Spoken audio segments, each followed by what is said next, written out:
Thank you, Chairman Latta and Ranking Member Castor, for holding this very important hearing today, and I want to thank the witnesses for being here.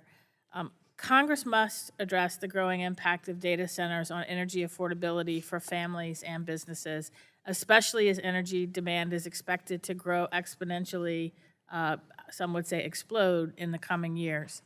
And while I'm glad that my colleagues on the other side of the aisle appear to now understand the importance of the affordability issue, their sudden focus feels a little bit too late. Energy prices have skyrocketed for most of 2025, but not until the Trump administration carelessly ensnared the United States in a reckless and costly war of choice with Iran, pushing energy prices up even higher, that we focused a hearing specifically addressing the alarming impact that data centers could have on energy affordability going forward.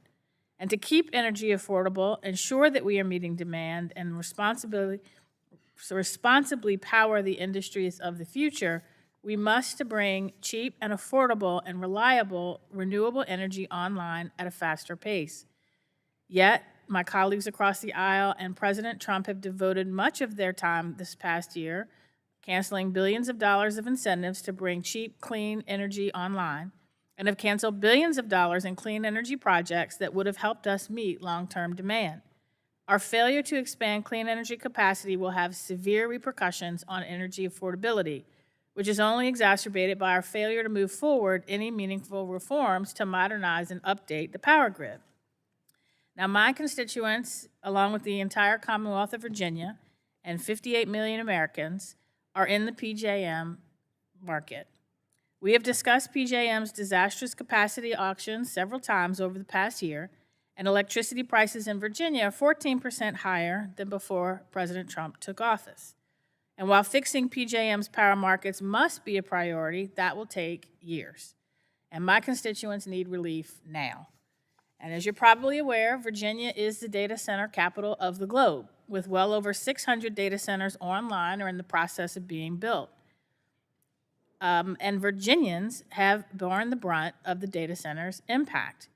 Virginia's utility regulators and Dominion Power, one of our largest investor-owned utilities, foresaw this issue and recently took steps to help protect residential ratepayers from low-growth issues by introducing a new electricity rate class for large electricity customers like data centers.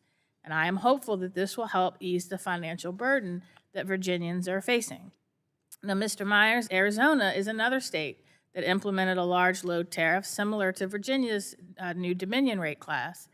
Can you talk about Arizona's experience crafting large load tariffs and how they can be critical to walling off infrastructure costs associated with data centers? Yeah, we are generally fairly flexible with the way we are handling the large loads. We do have large load tariffs, at least in a couple of our utilities, but those currently are set at around the 20 megawatt range.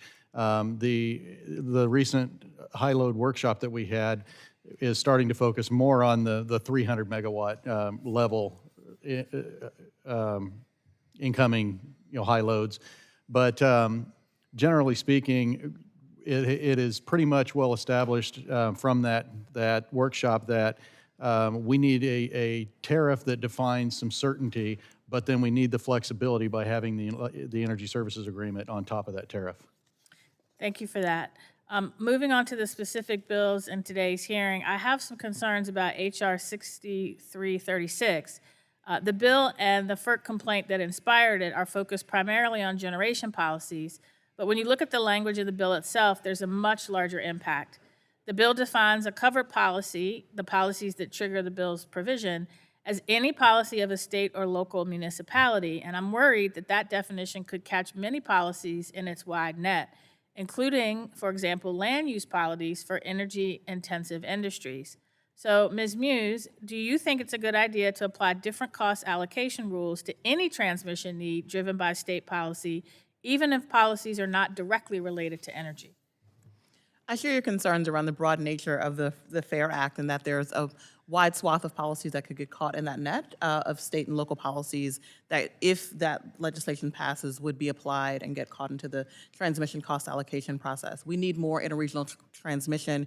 PJM is a great example of that, of transmission both interregionally and regionally. And so the ability to accelerate deployment of transmission and not processes and legislations that would slow it would be helpful.